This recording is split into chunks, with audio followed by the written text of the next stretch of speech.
Selamat pagi anak-anak. Salam sejahtera untuk kita semua.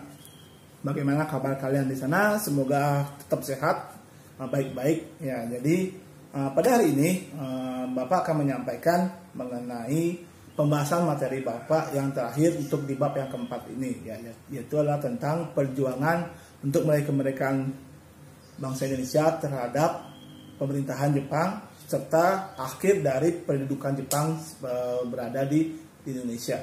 Nah, jadi untuk lebih jelasnya bagaimana peristiwa-peristiwa yang terjadi, silakan kalian simak video Bapak berikut ini.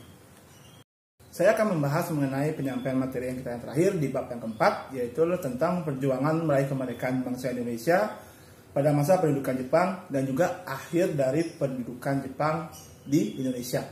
Nah, yang pertama itulah bagaimana perjuangan meraih kemerdekaan pada masa pendudukan Jepang di Indonesia. Ya, jadi kita tahu bahwa selama kekuasaan atau selama Jepang berkuasa di Indonesia, segala kebijakan-kebijakannya itu memang saya bilang tidak berbeda dengan yang dilakukan oleh pemerintah kolonial Belanda ketika menjajah Indonesia. Ya, jadi bisa dikatakan kebijakan-kebijakan yang dilakukan pemerintahan Jepang atau penjajahan-penjajahan yang dilakukan oleh Jepang sendiri terhadap rakyat Indonesia itu lebih parah dibandingkan dengan yang dilakukan oleh pemerintah Belanda pada waktu itu.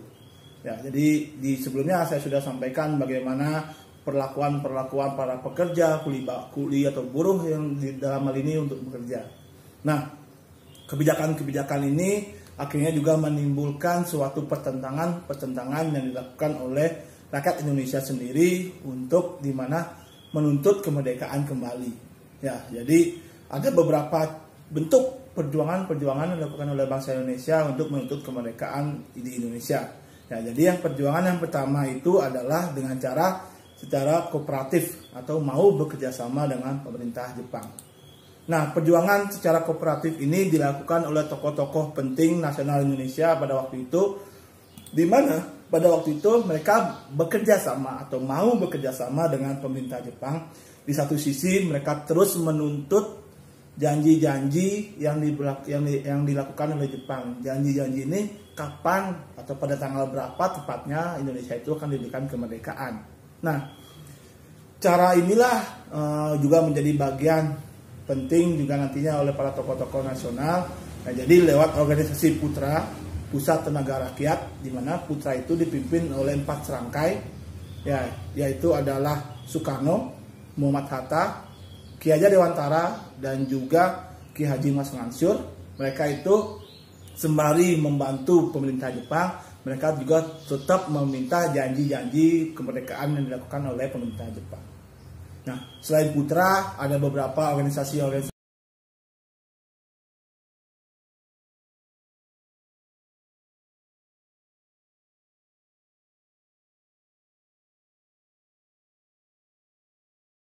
semi militer Jepang lainnya seperti Seinendan, Keibodan, kemudian Fujinkai. Mereka mau membantu tentara Jepang, sembari juga mereka meminta kemerdekaan atau kapan diberikan kemerdekaan oleh pemerintah Jepang pada waktu itu. Nah, kemudian yang kedua, bentuk perjuangan yang kedua itulah melalui gerakan bawah tanah.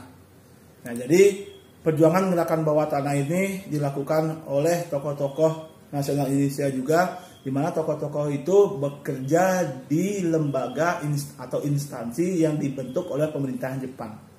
Nah, di mananya dalam bentuk gerakan bawah tanah.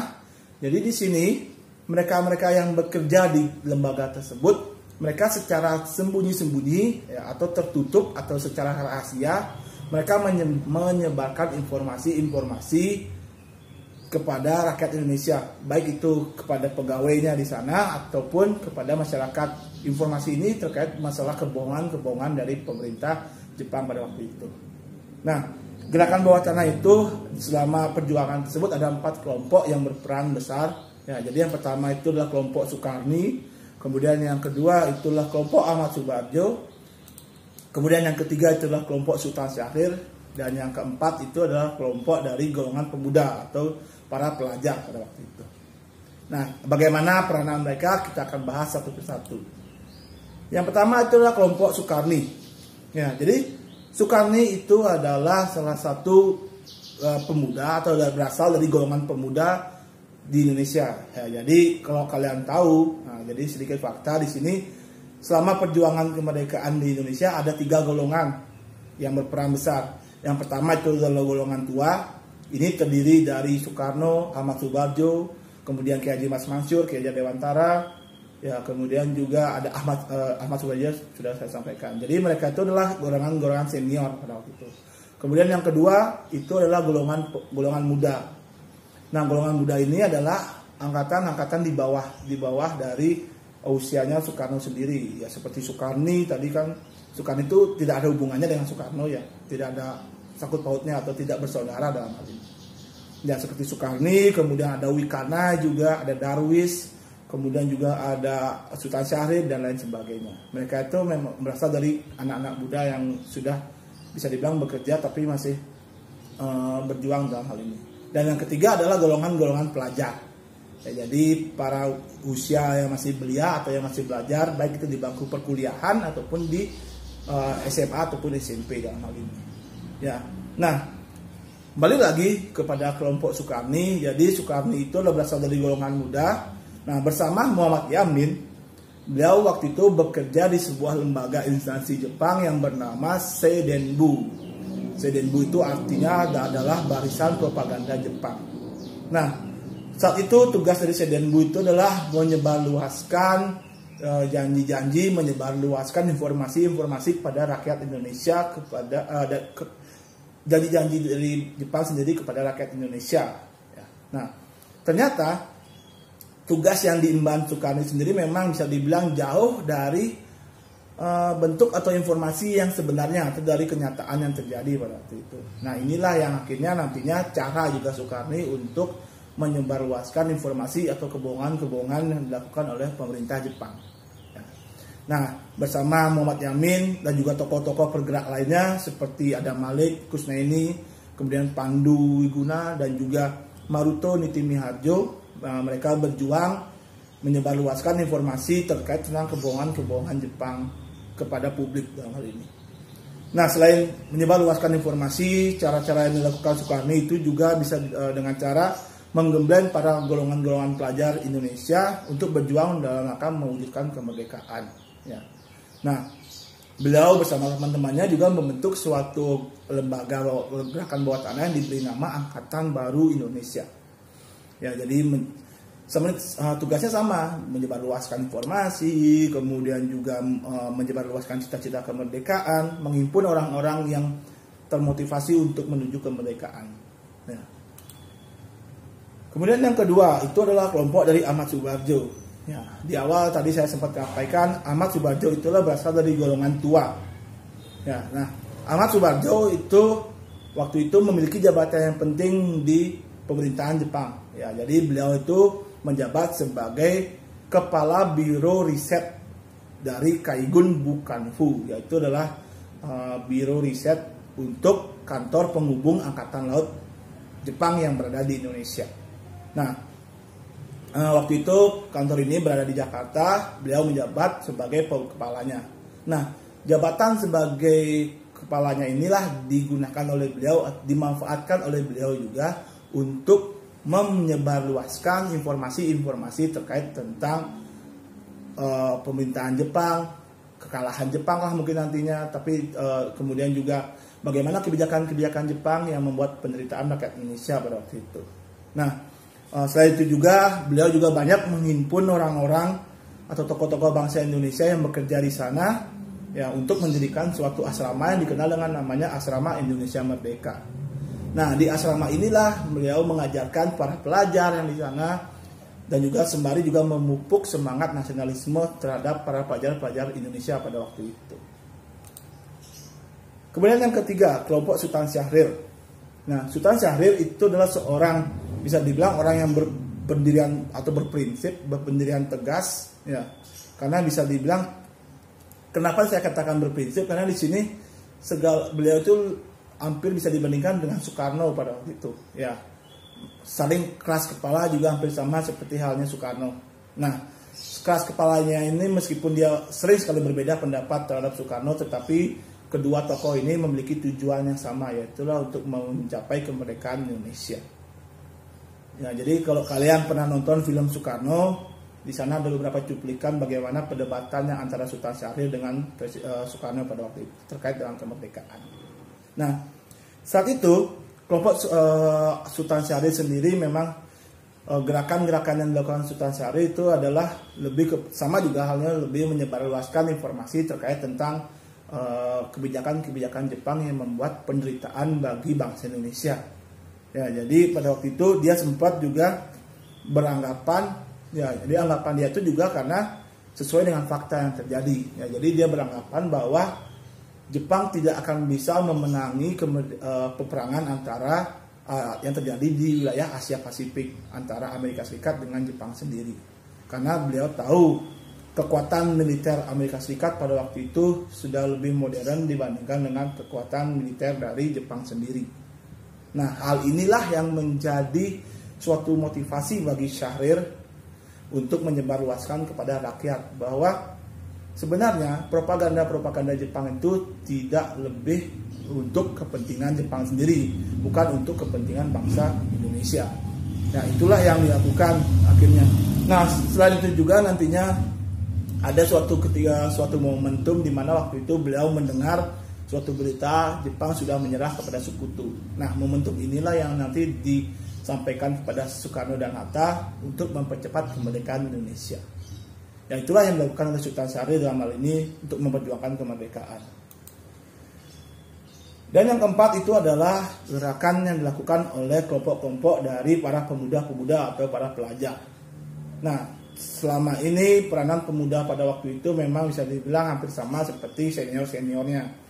Dia selain sembari belajar, mereka juga memberikan pelajaran ataupun memberikan informasi kepada rakyat bawah untuk tetap memperjuangkan kemerdekaan Indonesia. Nah, saat itu ada dua kelompok pemuda yang besar yang berada di Jakarta. Yang pertama itu adalah Asrama Ika Daikagu dan juga kelompok dari Badan Permusyawaratan Perwakilan Pelajar Indonesia. Nah, dua kelompok pemuda ini mereka bergabung dalam satu wadah yang diberi nama Persatuan Mahasiswa. Nah, disinilah mereka itu saling berdiskusi, saling bertukar pendapat, saling memberikan informasi terkait tentang kemerdekaan itu sendiri. Sembari juga di sini mereka menjelaskan mengenai tipu daya yang dilakukan oleh pemerintah Jepang kepada rakyat Indonesia. Ya, itulah bagaimana bentuk-bentuk perjuangan yang dilakukan bangsa Indonesia melalui jalur gerakan bawah tanah. Dan yang ketiga itu adalah perjuangan dalam bentuk melakukan perlawanan bersenjata. Nah, bentuk perlawanan bersenjata itu memang bisa dibilang salah satu cara juga ya yang dilakukan oleh bangsa Indonesia karena beberapa hal atau beberapa penyebab yang terjadi. Ya, penyebab utamanya sih memang satu, yaitu adalah karena penderitaan dari rakyat Indonesia, terutama rakyat golongan bawah terhadap segala kesewenang-wenangan yang dilakukan oleh tentara Jepang. Nah, ada beberapa gerakan-gerakan perlawanan yang dilakukan oleh rakyat Indonesia yang hampir sebagai misal itu terjadi di wilayah Pulau Jawa dan juga Pulau Sumatera. Nah, yang pertama itu adalah perlawanan yang terjadi oleh rakyat di Desa Sukamanah di wilayah Tasikmalaya, Jawa Barat. Nah, penyebab terjadinya perlawanan ini dikarenakan karena waktu itu para santri dan juga ulama itu disuruh untuk melakukan seikere. Seikere itu adalah gerakan membungkukkan badan, ya, membungkukkan dari badan segini ke arah timur sebagai bentuk penghormatan kepada Kaisar Jepang pada waktu itu. Nah, gerakan seikere itu dianggap perbuatan yang syirik oleh para ulama di pesantren tersebut. Nah, itulah dianggap karena tidak sesuai dengan aturan dari atau ajaran dari agama Islam. Nah, karena dianggap inilah kemudian ditentang sehingga akhirnya menimbulkan terjadinya bentukan perlawanan ataupun pemberontakan. Di bawah pimpinan Ki Haji Zainal Mustafa, para santri bersama para ulama itu melakukan pemberontakan, namun pada akhirnya pemberontakan itu berhasil diredam oleh tentara Jepang, dan tentara Jepang sebagai besar banyak menghukum mati dari para pemberontak tersebut. Nah, memang dibalik kekalahan tersendiri dari para santri itu sendiri, tapi di sini nilai yang bisa kita dapat itu adalah ajaran-ajaran yang tidak sesuai dengan ajaran agama itu memang perlu digarisbawahi atau perlu diluruskan dalam hal ini, supaya nanti tidak terjadi bagaimana kesewenangan yang dilakukan oleh pemerintah Jepang atau para penjajah dalam hal ini. Kemudian perlawanan yang kedua itu adalah perlawanan yang dilakukan oleh rakyat di wilayah Indramayu di Jawa Barat. Nah, lebih tepatnya itulah di daerah Lok Bener dan juga Cidemper. Nah, perlawanan ini disebabkan karena kewajiban yang dilakukan oleh rakyat Indonesia untuk menyetorkan sebagian hasil panennya yang berupa padi, dan juga diharuskan mereka itu melaksanakan Romusa. Nah, inilah ditentang oleh rakyat-rakyat di Indramayu sehingga menimbulkan perlawanan. Nah, perlawanan ini akhirnya bisa diredam juga oleh tentara Jepang sehingga membuat bisa dibilang perlawanan itu cukup cepat pertentangannya. Kemudian perlawanan yang ketiga itu adalah perlawanan yang dilakukan oleh rakyat Aceh. Nah, sama halnya seperti perlawanan sebelumnya, perlawanan ini dilatar belakangi juga karena tindakan sewenang-wenang yang dilakukan oleh tentara Jepang kepada rakyat Aceh terutama. Baik itu tindakan yang tidak sesuai dengan ajaran agama Islam, kemudian juga tindakan untuk membayar kewajiban yang berupa pangan dan juga melaksanakan perumusan pada waktu itu. Ya, di bawah pimpinan Tengku Abdul Jalil, ya, rakyat Aceh melakukan perlawanan terhadap pemerintahan Jepang atau terhadap tentara Jepang saat itu. Nah, perlawanan ini akhirnya sama hasilnya juga. Perlawanan ini hasilnya bisa dibilang berhasil diredam atau bisa dihentikan oleh tentara Jepang, sehingga membuat Tengku Abdul Jalil ditembak mati dan juga para pengikutnya juga banyak melarikan diri, terpecah belah bisa dibilang. Dan yang keempat itu adalah perlawanan yang dilakukan oleh tentara peta, ya, kepanjangan dari pembela tanah air yang dilakukan di Blitar. Nah, awalnya tentara peta itulah kelompok tentara bentukan pemerintahan atau bentukan pemerintahan Jepang saat itu. Nah, kelompok tentara peta itu kemudian kalau bisa dibilang berkhianat sih tidak, tetapi lebih mendukung atau membantu rakyat Indonesia. Nah, kenapa bisa membelot? Ya, saya katakan membelot karena di sini para tentara peta itu melihat tindakan sewenang-wenangan dari pemerintah Jepang, terutama di daerah Blitar, Jawa Timur. Ya, pada waktu itu mereka melihat bahwa rakyat Indonesia itu diwajibkan untuk membayar hasil panennya yang sangat besar, kemudian mereka belum lagi disuruh untuk melakukan Romusa. Nah, inilah yang membuat hati nurani dari para tentara itu muncul, sehingga akhirnya membelot dan mendukung rakyat Indonesia. Nah, perlawanan ini dipimpin oleh seorang komandan yang bernama Supriyadi. Namun hasil atau bentuk dari perlawanan itu akhirnya berhasil diredam, berhasil dihentikan oleh tentara Jepang. Nah, kita lihat memang meskipun berhasil dihentikan, tapi nilai yang bisa kita capai di sini adalah semangat satu bangsa itu masih ada dengan bangsa yang lain, terutama bangsa Indonesia sendiri, untuk mendukung atau untuk memperjuangkan kemerdekaan di Indonesia saat itu. Ya, nah itulah bagaimana bentuk-bentuk perjuangan yang dilakukan oleh tokoh-tokoh nasional Indonesia, oleh rakyat Indonesia juga untuk menuntut kemerdekaan di Indonesia. Ya, jadi lewat kooperatif, kemudian secara gerakan bawah tanah, dan juga dengan gerakan perlawanan bersenjata dalam hal ini. Dan yang terakhir itu adalah akhir pendudukan Jepang di Indonesia. Ya, jadi kita tahu bahwa penjajahan Jepang di Indonesia, kalau kalian tahu bahwa itu hanya seumur jagung atau cepatlah menjajah dibandingkan dengan Belanda menjajah di Indonesia. Nah, saat itu apa yang menyebabkan penjajahan atau kekuasaan Jepang bisa dibilang hanya sementara, itu juga dikarenakan dampak dari peperangan yang terjadi antara Jepang dengan Amerika Serikat yang terjadi di wilayah Asia Pasifik. Ya, jadi saat itu akhir tahun 1944 dan awal tahun 1945 keadaan Jepang itu sudah mulai terdesak. Ya, terdesak oleh tentara sekutu. Ya, jadi saat itu karena sudah semakin terdesak, banyaklah tokoh-tokoh pemerintahan Jepang yang sedang berada di Jakarta itu dipulangkan untuk bertahan atau untuk melindungi kaisar dan juga wilayah Jepang yang terhadap serangan dari sekutu atau dari Amerika Serikat. Ya, nah puncaknya nanti ketika dijatuhkanlah bom di wilayah Hiroshima dan juga Nagasaki. Nah, karena sudah merasa terdesak, beberapa pemerintahan atau beberapa tokoh-tokoh pemerintahan Jepang yang berada di Indonesia kemudian mencoba atau mencari cara untuk bahwa Indonesia supaya tetap mendukung perjuangan yang dilakukan oleh bangsa Jepang pada waktu itu. Karena di sini kekalahan Jepang itu hanya atau informasi mengenai kekalahan Jepang itu belum menyebar luas ke seluruh dunia, bahkan juga untuk sampai ke Indonesia. Jadinya ini masih secara intern. Nah, caranya waktu itu akhirnya Jepang memutar otak bagaimana cara supaya Indonesia tetap mau membantu. Jadi waktu itu pada tanggal 1 Maret dibentuklah yang namanya BPUPKI. Ya, sembari juga tetap menjanjikan kemerdekaan. BPUPKI itu singkatan dari Badan Penyelidik Usaha-Usaha Persiapan Kemerdekaan Indonesia.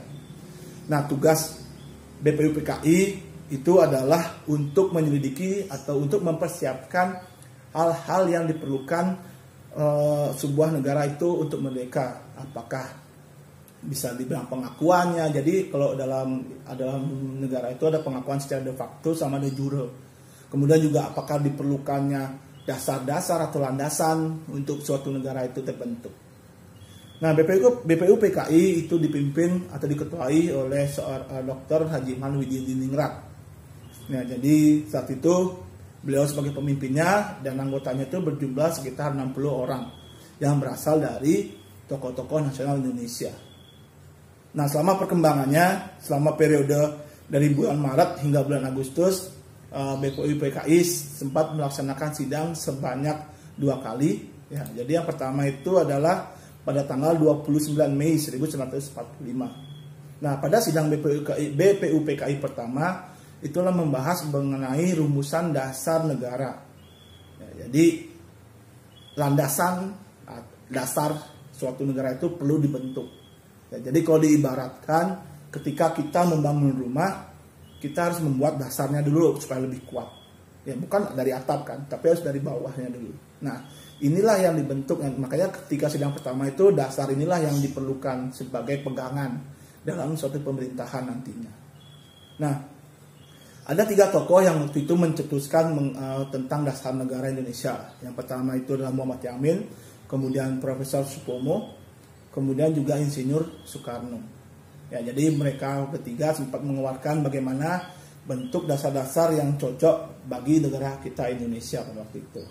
Nah, dalam perkembangannya nanti dasar-dasar ini akan menjadi sebuah landasan bagi pemerintahan baik itu masyarakat ataupun pemerintahan di Indonesia yang kita kenal dengan namanya Pancasila. Ya. Nah, sidang pertama BPUPKI itu mengesahkan tentang dasar-dasarnya. Kemudian pada sidang kedua BPUPKI ini mengagendakan 2 hal penting, yaitu bagaimana bentuk negara Indonesia saat itu dan juga bagaimana batas-batas negara Indonesia terkait dengan daerah-daerah lainnya. Nah, selain itu juga dibentuk 3 panitia penting, yaitu panitia hukum, kemudian panitia ekonomi, dan juga panitia bela negara.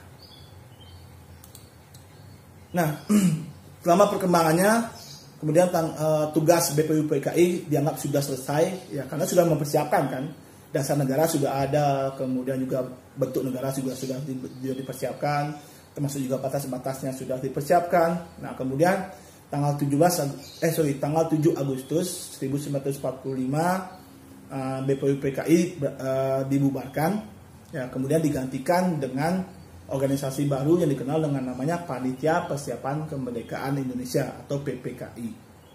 Nah, tugas dari panitia ini sama halnya seperti BPUPKI, tapi di sini lebih mengkhusus apakah nanti dipersiapkan siapa yang menjadi presidennya kah, siapa yang menjadi menteri-menterinya dan lain sebagainya. Ya. 2 hari dari dibentuknya PPKI, yaitu pada tanggal 9 Agustus. Nah, di sini Panglima tertinggi Angkatan Laut Jepang yang berada di wilayah Asia, yaitu adalah Marsikal Terauchi, mengundang tiga tokoh penting, yaitu Insinyur Soekarno, Muhammad Hatta, dan juga Dr. Rajiman Widodiningrat ke Dalat, Vietnam. Nah, undangan yang dilakukan oleh Marsikal Terauchi ini adalah membicarakan kapan, tanggal berapa Indonesia itu diberikan kemerdekaan oleh Jepang. Nah, selama pertemuan tersebut ditetapkan bahwa Jepang akan memberikan kemerdekaan Indonesia itu pada tanggal 24 Agustus 1945. Ya. Nah, saat itu memang bisa dibilang Soekarno, Hatta, dan juga Dr. Rajiman belum mengetahui bahwa Jepang itu sudah kalah terhadap sekutu, karena undangan ini, karena informasi kekalahan Jepang itu belum sampai ke kuping atau telinga dari tokoh-tokoh nasional Indonesia saat itu. Kemudian tanggal 15 Agustus 1945 Sultan Syahrir mendengar berita kekalahan Jepang lewat radio. Nah, berita kekalahan inilah yang menjadikan motivasi Sultan Syahrir bahwa Jepang itu sudah benar-benar sudah kalah oleh sekutu. Nah, dengan berita inilah Sultan Syahrir menginformasikan kepada Soekarno supaya dipercepat lagi kemerdekaan Indonesia, bukan tanggal 24 Agustus. Kalau bisa sebelum tanggal 24 Agustus. Nah, reaksi Soekarno, jawaban Soekarno pada waktu itu, Soekarno tetap bersikeras bahwa kemerdekaan itu harus sesuai dengan aturan yang dilaksanakan oleh PPKI sebagai badan resmi pada waktu itu. Nah, inilah yang terjadi perdebatan nantinya antara Sultan Syahrir dengan Soekarno saat itu. Kemudian tanggal 16 keesokan harinya, kalau bisa dibilang dini hari ya, pada dini hari terjadi peristiwa penculikan yang dilakukan oleh golongan muda terhadap Soekarno dan juga Muhammad Hatta. Mereka diculik menuju ke Rengas Dengklok. Nah, penculikan di sini maksudnya itulah bukan disiksa ataupun diapakan atau dibuang, tapi di sini Soekarno itu dilindungi dari pengaruh-pengaruh dari pemerintah Jepang nantinya. Sembari juga golongan muda ini menuntut supaya untuk mempercepat kemerdekaan di Indonesia. Ya, sama halnya seperti yang dilakukan oleh Sultan Syahrir. Nah, selama tuntutan itu bisa dibilang akhirnya terjadi juga perdebatan antara Soekarno bersama dengan para golongan-golongan muda tersebut. Nah, akhirnya terjadi cool down atau terjadi kesepakatan bahwa di mana di sini Soekarno berjanji bahwa pelaksanaan kemerdekaan Indonesia akan dilaksanakan besok pagi pada tanggal 17 Agustus. Akhirnya setelah terjadi kesepakatan itu, Muhammad Hatta dan juga Soekarno kembali dipulangkan ke Jakarta. Nah, selama pemulangan tersebut, Soekarno, Muhammad Hatta bersama Ahmad Subarjo kemudian merumuskan teks naskah proklamasi nantinya untuk dibacakan di hadapan publik, di hadapan rakyat Indonesia, bahwa nantinya pada tanggal 17 Agustus 1945 bangsa Indonesia sudah mencapai kemerdekaannya. Nah, jadi lebih tepatnya itu adalah pada hari Jumat tanggal 17 Agustus 1945 pukul 10 waktu Indonesia bagian Barat, Soekarno menyatakan bahwa Indonesia itu atau memproklamasikan kemerdekaan Indonesia itu bertempat di Jalan Pegangsaan Timur nomor 56. Nah, sebelum dibacakan teks proklamasi, Soekarno sempat berpidato. Kemudian juga setelah teks proklamasi dibacakan, dilaksanakan pengibaran bendera merah putih. Ya. Nah, itulah bagaimana beberapa peristiwa penting dimulai dari kekalahan Jepang terhadap sekutu, kemudian juga sampai akhirnya mencapai kemerdekaan di Indonesia. Nah, untuk lebih detailnya mengenai kemerdekaan Indonesia atau proklamasi kemerdekaan Indonesia, itu akan Bapak sampaikan di bab kita yang kelima nantinya, karena itu akan lebih detail lagi. Terutama lebih detailnya itulah selain peristiwa-peristiwa yang tadi sudah Bapak sampaikan, ada beberapa peristiwa-peristiwa lain yang mempengaruhi terjadinya pelaksanaan proklamasi itu sendiri. Nah, jadi untuk sekarang Bapak menjelaskan secara gambaran besarnya saja. Ya.